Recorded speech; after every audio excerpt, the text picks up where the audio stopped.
এখানে আছে Turk কাহাবে, Reyhan, এখানেও আছে Turkish coffee, su with limon. কিন্তু এইটা হচ্ছে কি তোমার কফিটার নাম বলো?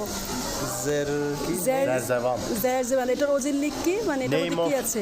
name of restaurant. Bunun içinde Zerzeval. badem falan var herhalde. Fındık fıstık. Tamam, দুইটা ধরনের বাদাম, নাট, ওই বাদামের নাম ভুলে যে পাইতেছি না, যাই হোক আলমন্ড ওইগুলি আছে। আর এটা হচ্ছে Kürt. নাম Kürt. Kurt kahve. Peki bunun özelliği nedir? Kurt ne dedi? Yani şeye yakın. Dibe'ye benziyor. Tamam, ওইটা হচ্ছে ওই কফিটা হচ্ছে কি খাপ্লি কাহবে। দুধ মিশানো কফি, একটু মিষ্টি টাইপের হয়, এটাকে কুর্ত কাহাবে বলে, মানে কুর্ত কফি। কুর্ত হচ্ছে এখানে একটা জাতি, তাদের নাম অনুযায়ী কফিটা মনে হয় burada çok meşhur bu. Yok. Genel olarak. Konsept yeri. Tamam. মানে পপুলার না, কিন্তু এটা একটা কনসেপ্ট আর কি, কুর্ত কাহাবে। লেবুর শরবত, এভেট বিদে, এটাও একটা শরবত, এটাকে রেইহান শরবত বলে। এটার ফ্লেভারটা চমৎকার এবং এটা খুবই হেলদি, স্বাস্থ্যসম্মত।